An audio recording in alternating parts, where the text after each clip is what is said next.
Class 7th Math Chapter 4 Simple Equations. Exercise 4.1.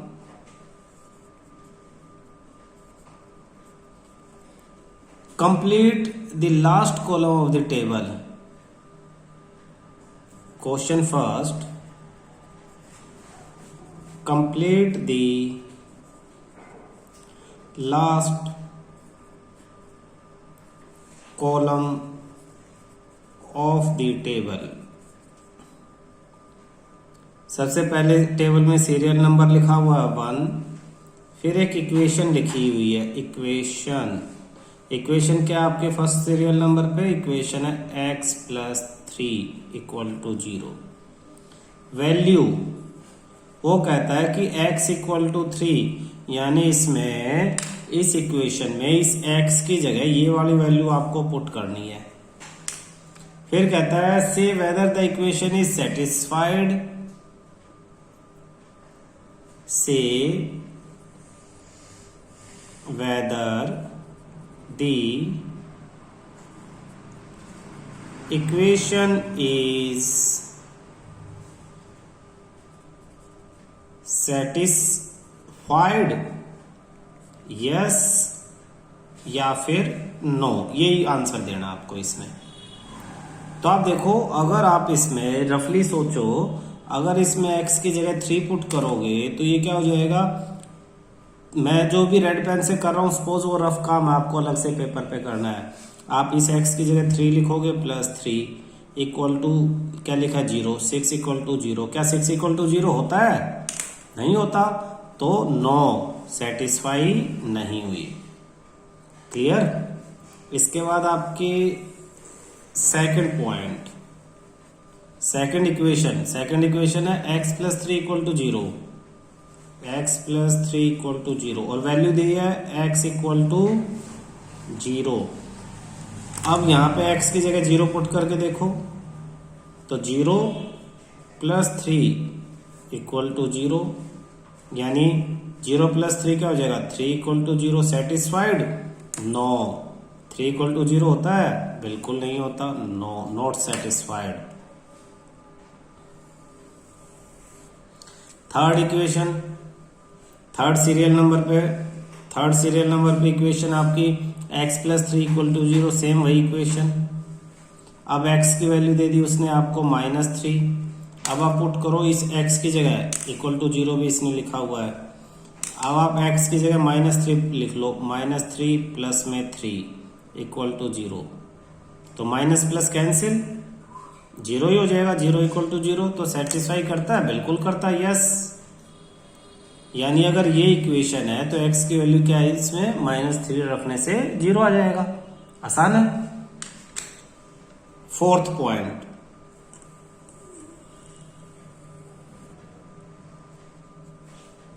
Fourth पे इसने कहा x माइनस 7 इक्वल टू 1 और x की वैल्यू 7।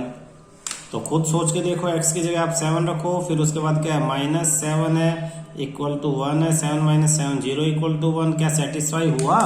क्या दोनों तरफ इक्वल है? नहीं है, तो नो लिख दो। अगर सोल्व करने से दोनों RHS इक्वल टू LHS होता है तो यस, और नहीं होता तो नो। बहुत सिंपल है। फिफ्थ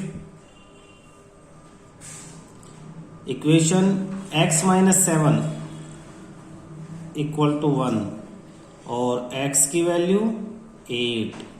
तो x की जगह 8 पुट करो, x की जगह मैंने लिखा 8, उसके बाद -7 इक्वल टू 1, तो 1 इक्वल टू 1, यस, दोनों तरफ इक्वल आंसर आए हैं।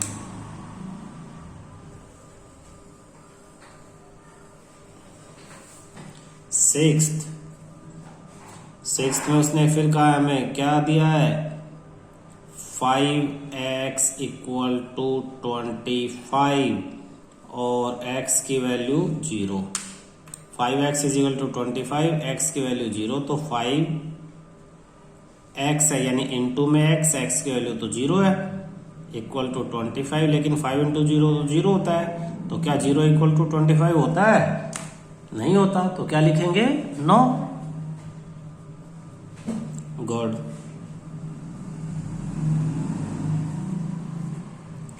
नेक्स्ट 6 के बाद 7, 5x equal to 25, same question, लेकिन x की वैल्यू चेंज करके इन्होंने दे दी अब की बार 5। पुट करके देखते हैं, 5 इंटू एक्स की जगह 5 इक्वल टू 25, 5 5 जा 25 equal to 25, yes satisfied, equal आ गया ना, तो क्या आ गया, yes. 8th 5x is equal to 25, तीसरी बार सेम वैल्यू, और अब की बार x की वैल्यू दी है -5, तो 5 इंटू -5, माइनस इसलिए मैंने ब्रैकेट में लिख लिया, और फिर दूसरी तरफ क्या, इधर 25 तो इधर लिखा 25, 5 5 जा 25, लेकिन एक माइनस है और ये वाला प्लस है, तो क्या दोनों इक्वल है, नहीं है, नहीं है, तो no. 9th m/3 equal to 2 और m की वैल्यू -6, तो पुट करो m की जगह -6/3 इक्वल टू 2, 3 1 जा 3 2 जा, तो यहाँ क्या है -2 इक्वल टू 2, क्या सेटिस्फाई हो रहा है, नहीं हो रहा है, तो आंसर में नो। क्लियर। नेक्स्ट देखो 10th m/3, same equation, m/3 equal to same 2, m की वैल्यू 0, पुट करके देखो 0/3 इक्वल टू 2, ये तो 0/3 0 ही रहेगा, तो 0 इक्वल टू 2, क्या ये सेटिस्फाई हो रहा है, इक्वल है, नहीं है, इक्वल नहीं है, तो नो। फिर 11th में आपको दिया है same equation, m equal to 3 equal to 2 और m की वैल्यू 6 दे दी है, तो देखो 6 डिवाइड बाय 3 इक्वल टू 2, 3 1 जा 3 2 जा 2 equal to 2, yes satisfied, yes. तो ये आपका फर्स्ट क्वेश्चन कंप्लीट हो गया है। क्वेश्चन सेकंड, चेक करो, check whether the values given in the bracket, कह रहा चेक करो कि आगे जो क्वेश्चन है, ये क्वेश्चन लिखा हुआ है, इसमें इस ब्रैकेट के अंदर ये जो वैल्यू लिखी हुई है, is a solution on the given equation, क्या ये इस इक्वेशन का सॉल्यूशन है। इक्वेशन कौन सी है, ये इधर, ये पूरी इक्वेशन है 19 तक। सॉल्यूशन का मतलब क्या है, जब जैसे अभी पिछले फर्स्ट क्वेश्चन में हमने किया, n, इस n की जगह पे ये जो भी वैल्यू दे रखी है, ये पुट करने से ये सेटिस्फाई करती है, यानी LHS इक्वल टू RHS आता है, तो सॉल्यूशन है, अदरवाइज सॉल्यूशन नहीं है। तो हम क्या करेंगे देखना, सॉल्यूशन में इक्वेशन लिखेंगे n + 5 = 90, put n = 1, therefore 1 + 5 = 19, 6 = 19, not satisfied, therefore n = 1 is not a solution of given equation,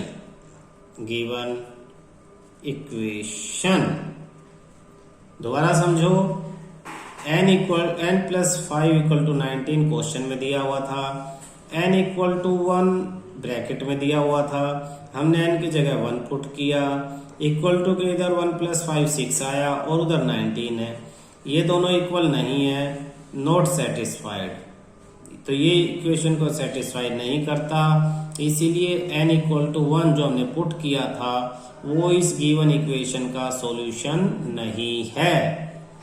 ठीक है। Second part B, 7n + 5 = 19, n = -2, तो फिर वैल्यू पुट कर देते हैं, 7 n की जगह -2 +5 = 19, 7 2 जा 14, आगे माइनस +5 = 19। कई बच्चे इन्हें प्लस कर लेंगे, प्लस नहीं करेंगे, माइनस प्लस माइनस, तो 14 में से 5 क्या हो जाएगा माइनस, तो माइनस करेंगे तो 9 आएगा। इन दोनों में बड़ा नंबर 14 है, उसके सामने माइनस है, तो यहाँ भी हम माइनस लगाएंगे, तो -9 = 19। Not satisfied, not satisfied, therefore not a solution, not a solution।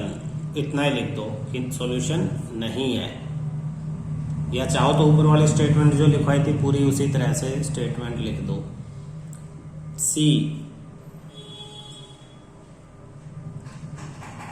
7n + 5 = 19, bracket में आपको दिया है n = 2, तो 7 × 2 + 5 = 19, 7 2 जा 14 + 5 = 19, 14 + 5 19 = 19। satisfied, satisfied, therefore n = 2 is a solution of given equation। तो ये हमारा सॉल्यूशन है, n = 2 हमारा सॉल्यूशन है। डी आपका क्वेश्चन है 4p - 3 = 13, ब्रैकेट p = 1, तो 4 × p की जगह 1 -3 = 13, 4 1 जा 4 -3 = 13, 1 = 13। not satisfied, not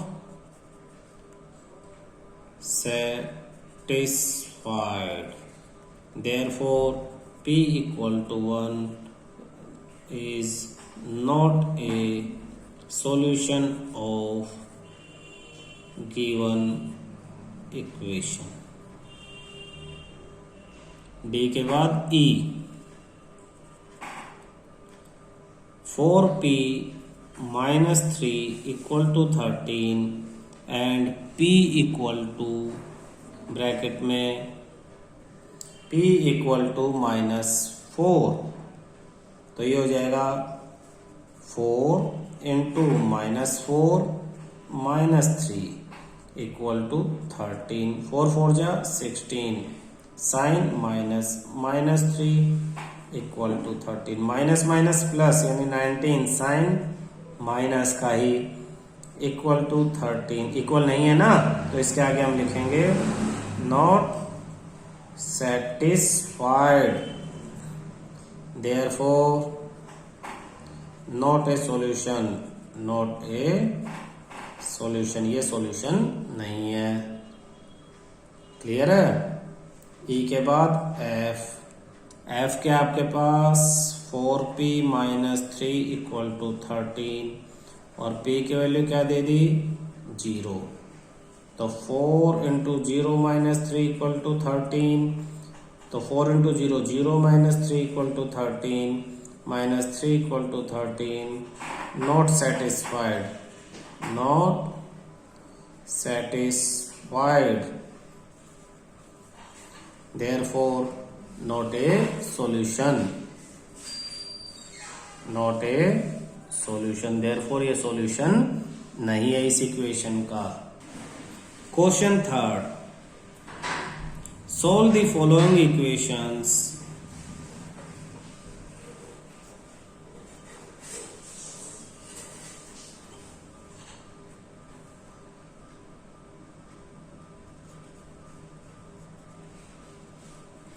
by trial and error method। ये ट्राई एंड एरर मेथड क्या है, इसे अच्छी तरह से समझना। सोल्व, फर्स्ट क्वेश्चन है आपके पास 5p प्लस 2 इक्वल टू 17। तो आप रफ में, क्योंकि उसने एक स्पेशल मेथड दिया ट्राई एंड एरर मेथड, तो आपको इसी मेथड से आंसर निकाल के दिखाना है। दूसरे मेथड से निकालोगे तो गलत हो जाएगा, लेकिन इस मेथड से बड़ा लंबा पड़ेगा, तो सही समझने के लिए मैं मेथड बता रहा हूं। इसको रफ में लिखो आप, रफ में 5p प्लस 2 इक्वल टू 17। ये 2 प्लस है, ये उधर चला जाएगा, तो 5p इक्वल टू 17 माइनस 2, तो 5p equal to 15। p equal to 5 multiply, उधर जाएगा तो डिवाइड, 15 डिवाइड बाय 5 3। तो p का आंसर 3 है, लास्ट में 3 ही आना चाहिए। लेकिन क्या है कि हम सीधा ऐसे नहीं कर सकते, सही मेथड तो ये है, लेकिन इस मेथड से कर नहीं सकते। तो हम p की जगह एक बार 1 रखेंगे, एक बार 2 रखेंगे, और एक बार फिर थर्ड टाइम में 3 रख के कहेंगे ओहो आंसर आ गया हमारा, ऐसा एक्टिंग करेंगे हम। तो solution, let p equal to 1, मान लो p 1 है, ट्राई कर रहे हैं हम, क्या पता तुक्का लगे और सही हो जाए। लेट p इक्वल टू 1, तो ये क्या हो जाएगा, 5 इंटू 1 प्लस 2 इक्वल टू 17। 5 बन जा, 5 plus 2 equal to 17, 7 equal to 17, not satisfied, not satisfied, therefore p equal to 1 is not a solution. फिर आप लेट करोगे, लेट p इक्वल टू 2, क्योंकि हमें पता है 3 है, तो एक 1 कर लिया, एक 2, therefore 5 multiply 2 plus 2 equal to 17, 10 plus 2 equal to 17, 12 equal to 17, ये भी नॉट सेटिस्फाइड।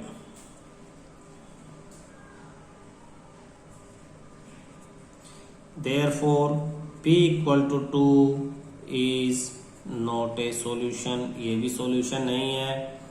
फिर अब क्या करेंगे, अब हम अपने एक्चुअल आंसर को लेट करेंगे। लेट p थर्ड टाइम में p इक्वल टू 3, क्योंकि हमें पता 3 है। अगर p इक्वल टू 9 होता तो हम 7 8 को ट्राई करते, फिर थर्ड पे 9 कर लेते। Therefore 5 into 3 plus 2 equal to 17, 5 3 जा 15 plus 2 equal to 17, 17 equal to 17, satisfied, therefore p equal to 3 is a solution of given equation. Given equation का सॉल्यूशन क्या है, p इक्वल टू 3 आपका आंसर आ गया है। तो इस तरह से हम बाकी क्वेश्चन करेंगे, देखना।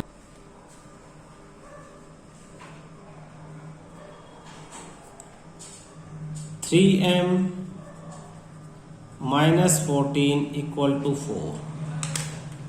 फिर रफ में करेंगे हम 3m minus 14 equal to 4, 14 minus उधर जाके plus, 3m equal to 4 plus 14, 3m equal to 18, m equal to 18, ये 3 मल्टीप्लाई इधर आके डिवाइड, 3 बन जाए 3 6 जा, तो m इक्वल टू 6 आपका आंसर है। तो एक बार 4, एक बार 5 और थर्ड में 6 हम पुट करके दिखा देंगे।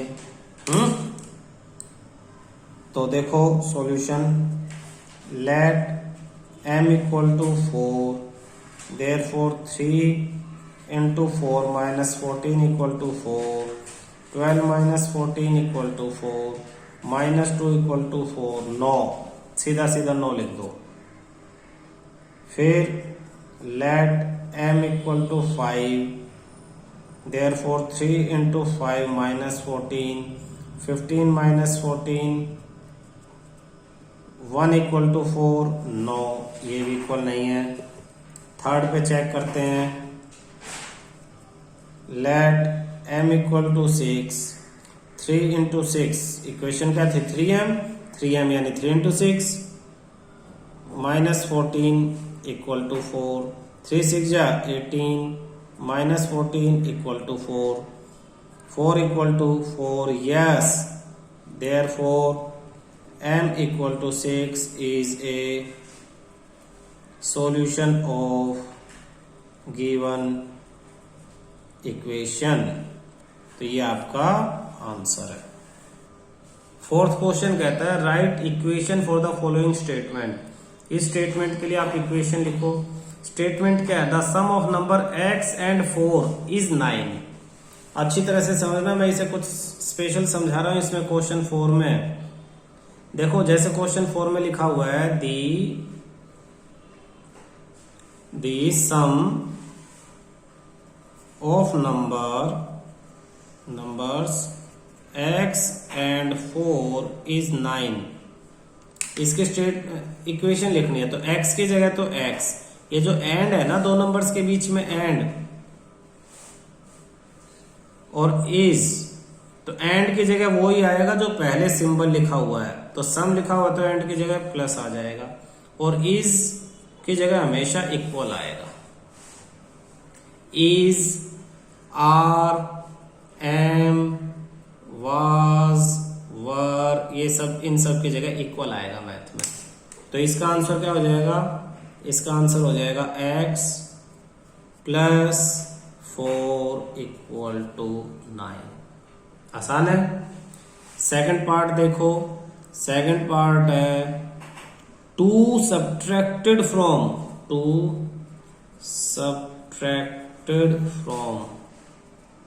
y is 8। दोबारा समझो, इज का मतलब तो इक्वल टू, तो इसके बाद जो आएगा वो इस साइड लिखेंगे। फ्रॉम, अगर कहीं ऐसे फ्रॉम आए और सब्ट्रैक्ट लिखा हो तो हमेशा फ्रॉम के बाद वाले को पहले लिखो, ध्यान दो, और सब्ट्रैक्टेड फ्रॉम से पहले वाले को बाद में लिखो। ये रूल बना लो।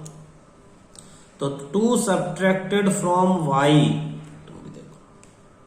2 सब्ट्रैक्टेड फ्रॉम y, तो y पहले और सब्ट्रैक्टेड का क्या साइन होता है? माइनस, और 2 बाद में, और इक्वल टू। इज का मतलब क्या है मैथ में? Equal to. तो इक्वेशन क्या आ गई आपके पास? इक्वेशन आ गई y माइनस 2 इक्वल टू ए। आया समझ में?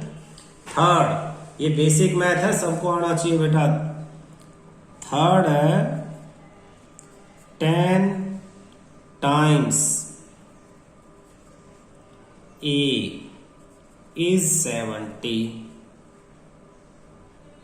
तो 10 टाइम्स यानी मल्टीप्लाई a यानी a इज यानी इक्वल टू 70। और इसे आसान करके लिख सकते हैं 10 मल्टीप्लाई a को सीधा सीधा 10a लिख सकते हैं इक्वल टू 70। ये आपका आंसर है। मल्टीप्लाई का साइन लगाना जरूरी नहीं है इक्वेशंस में।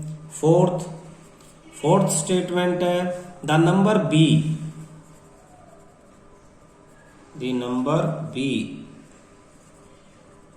divided by 5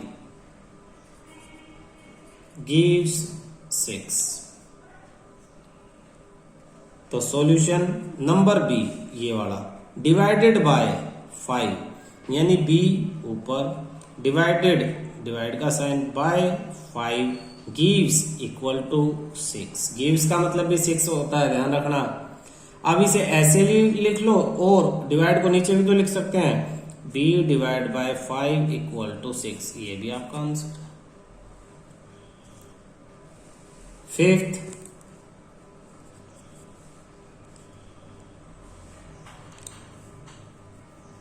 3/4 of t, 3/4 of t is 15। तो सॉल्यूशन 3/4 को लिखते हैं 3/4।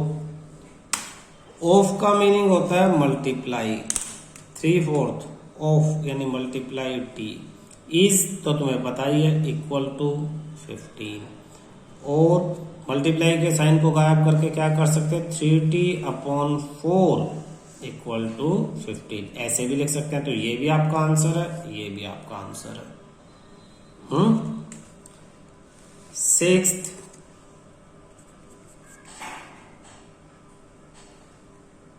7 times m, 7 times m plus 7 gets you 77।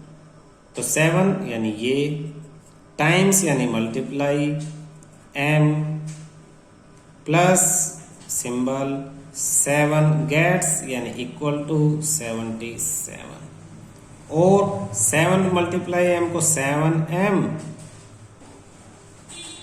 Plus में ये 7 इक्वल टू 77, ये आपका आंसर है। टाइम्स मीन्स मल्टीप्लाई प्लस ये गेट्स यू यानी इक्वल टू, ये सिंबल और ये मीनिंग याद रखना। Seventh, 1/4 of A number x, 1/4 of A number x -4 gives 4। Question है 1/4 यानी सॉल्यूशन 1/4, ऑफ यानी मल्टीप्लाई, ए नंबर x यानी x -4 gives इक्वल टू 4, और 1/4x -4 इक्वल टू 4, ये आपका आंसर है। If you take away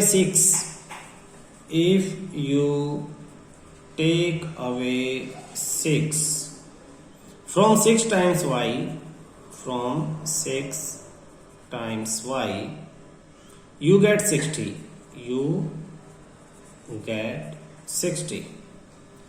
If you take away 6, solution देखो 6 from 6, तो बाद वाला 6 पहले वाला 6 बाद में, और फ्रॉम की जगह टेक्स अवे का क्या मतलब है, माइनस। टेक्स अवे मतलब क्या किया आपने, माइनस किया। तो 6 में से नहीं, 6 टाइम्स वाई, टाइम्स मतलब मल्टीप्लाई वाई, ये एक साथ है तो इसे पहले लिया, तो 6 मल्टीप्लाई वाई, ये बाद वाला 6 times y, 6 multiply y, from के बाद वाला पहले और पहले वाला बाद में, और फ्रॉम की जगह वो जो पहले साइन था यानी माइनस, you will get 60, और 6y - 6 इक्वल टू 60, ये आपका आंसर है। 9th, if you add 3